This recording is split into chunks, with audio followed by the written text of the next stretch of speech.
Greetings, citizens of the world. We are anonymous. What you are about to hear is not a broadcast sanctioned by the mainstream media, nor is it a narrative approved by the current administration.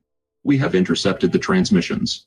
We have read the ledgers, and today, we are leaking the contents of the one master file the bipartisan establishment desperately tried to hide from Donald Trump. This was not out of malice, but out of a desperate, last-ditch effort to protect the 250th anniversary of the United States from being transformed into a cheap, corrupt and hollow authoritarian grift. This file contained the original blueprints, the private philanthropy contracts, and the cultural frameworks for what was supposed to be called America 250. It was meant to be a spectacular, once-in-a-generation, month-long folk life festival on the National Mall. It was meant to be a celebration of human dignity, democratic progress, and the diverse tapestry of the American working class. But that file was found. The vision was hijacked. And now, as we stand in the sweltering heat of late June 2026, exactly 1 week away from the 4th of July, we are witnessing the tragic, depressing and completely empty shell known as Freedom 250. Let us walk you through the reality of what happens when absolute narcissism intersects with unchecked executive power. For nearly a decade, genuine planners, historians, and bipartisan committees under the America 250 banner secured millions in private funding. They planned a festival of festivals. Imagine the National Mall filled with the vibrant energy of Burning Man, the working class solidarity of Farm Aid, the historic echoes of the Grand Ole Opry, and countless regional celebrations like the Iowa and Minnesota state fairs. The goal was to feature the absolute best of American creative expression, bringing free concerts with headliners like Beyoncé, Bruce Springsteen, and Alicia Keys, all united under the respected banner of the Smithsonian. The hidden file proves that the funding was there. The artists were ready. The permits were filed. But Donald Trump cannot tolerate a spotlight that does not shine exclusively on him. When his administration discovered this plan, they did not just cancel it. They maliciously subverted it. They denied the permits for the bipartisan America 250 group to use the National Mall. They scrapped the private philanthropy. Instead, they launched Freedom 250, effectively converting a national milestone into a 16-day, taxpayer-funded campaign rally. And where did the money come from? Our investigations into the leaked financial ledgers reveal that roughly $100 million in federal contracts and grants were shamelessly redirected. These were no-bid contracts. Trump was not looking for the best engineers, the best event planners, or the best security. He was looking for his sycophants. He funneled tens of millions of your tax dollars into shell companies connected to his political allies and administration officials. And what did the American people get for their $100 million? They got the political equivalent of the disastrous Scottish Willy Wonka experience, stretched agonizingly across 3 miles of the National Mall. Let us look at the footage from day 3 of this so-called Great American State Fair. It is a ghost town. The turnout is practically non-existent. There is absolutely nobody in the crowds. The power grid for the fair is failing, leaving a 100-foot Ferris wheel paralyzed against the Washington skyline. There is nowhere for children to sit, forcing families to eat on the dirt and asphalt. And when they do eat, they are being financially extorted. In an economy where inflation and corporate greed are already suffocating the working class, a simple hamburger at this fair costs upwards of $30. There is no traditional fair food. There is no joy. There is only a gauntlet of right-wing propaganda booths. You can get baptized in one tent, listen to painfully off-key patriotic music in another, and watch an artist who exclusively paints the American flag churn out another redundant canvas. And if you walk far enough through the empty, depressing fields, you will find a bizarre corporate trinity: Truth Social, SpaceX, and TikTok booths sitting side by side, perfectly encapsulating the grotesque corporatization of this administration. But the true insult lies in the state exhibitions. According to the original leaked file, every state was supposed to bring its finest local cuisine, its most brilliant artists, its museums, and its historical traditions.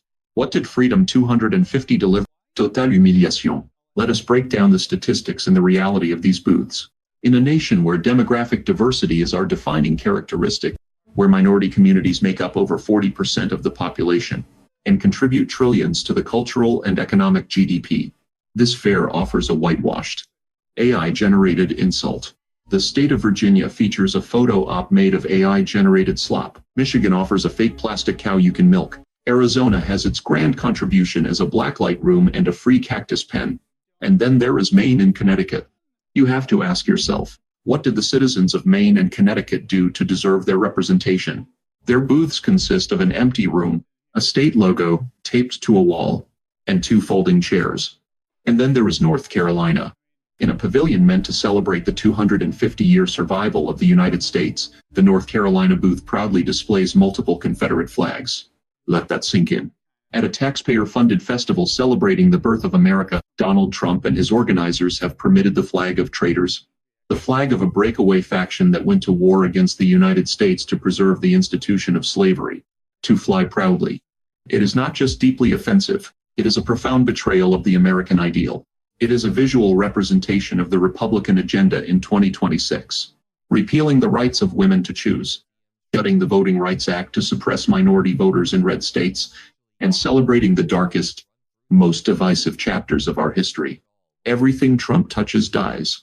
He took control of the reflecting pool, and now it is choked with naturally growing algae that his sycophants bizarrely claim is the work of vandals. He took control of the economy, and the working class is bleeding. He took control of this anniversary, and it collapsed into an empty, lifeless void. But the facade must be maintained. Which brings us to the propaganda wing of this administration. Fox News.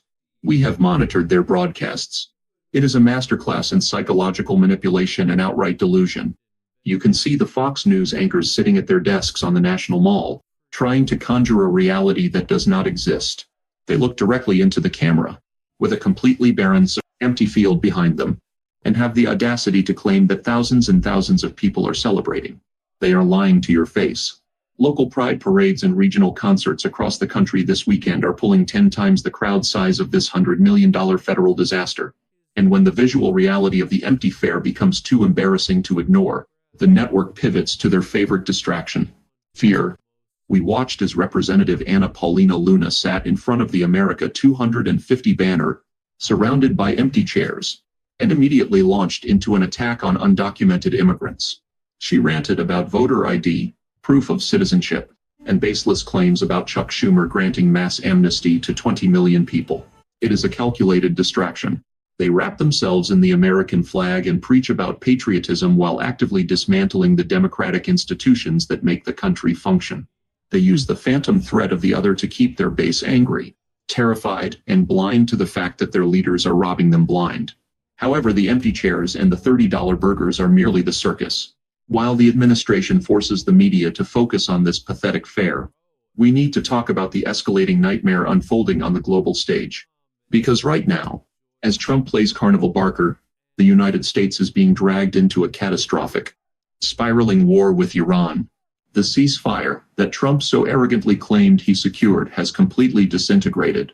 It was broken by Israel as they continued to bomb Beirut and invade southern Lebanon without restraint. And it was shattered by the United States when Trump unsuccessfully tried to reel in Benjamin Netanyahu, and instead resorted to threatening Tehran. The consequences of this failed foreign policy are currently raining down in the Middle East. At 4:30 a.m., Iranian Revolutionary Guard forces launched one-way attack drones, striking the MT Kiku, a commercial vessel carrying 200,000 barrels of oil in the Strait of Hormuz. This was the second ship hit in 2 days. In retaliation, the U.S. military has initiated a second precinct, massive round of nighttime bombing. Senior defense officials confirm that American forces are striking Iranian air defense systems, drone storage sites, cruise missile facilities, targeting radars, and mine-laying capabilities. The strikes are escalating in size and severity, but Iran is not backing down. Last night, in direct response to the American bombardment, Iranian forces launched retaliatory strikes against United States military personnel stationed in Bahrain. This is what an escalatory spiral looks like. There is zero political incentive for Iran to stop shooting because they recognize that the current American administration is desperate, chaotic, and lacking any coherent strategic off-ramp. Trump is being dog-walked by Iranian strategists who are successfully squeezing concessions and exposing the weakness of an administration that governs entirely by impulse and ego. Fox News calls this a dangerous situation in the Strait of Hormuz, but they refuse to assign the blame where it belongs. They will call anyone who points out this catastrophic failure anti-American. But telling the truth is the most profoundly American act there is. We expose these failures not because we hate this country, but because we recognize what it could be, and what it was supposed to be before it was hijacked. The celebration of America should be a celebration of the ever-expanding circle of human rights, of democracy, and of the fundamental dignity of all people. It should not be a 16-day grift designed to stroke the ego of a wannabe dictator while young men and women in uniform are placed in the crosshairs of Iranian drones because of his diplomatic incompetence. The juxtaposition is sickening. Millions of taxpayer dollars are being burned on the National Mall to project an illusion of strength and unity to an empty lawn, while billions more are being ignited in the skies over the Middle East in a war that has no clear objective and no end in sight. The administration stole the 250th anniversary from the people. They robbed the nation of a once-in-a-generation cultural moment that would have brought a deeply divided country together. Instead, they gave us empty booths, Confederate flags, crony capitalism, and the drums of war. Do not look away from this reality.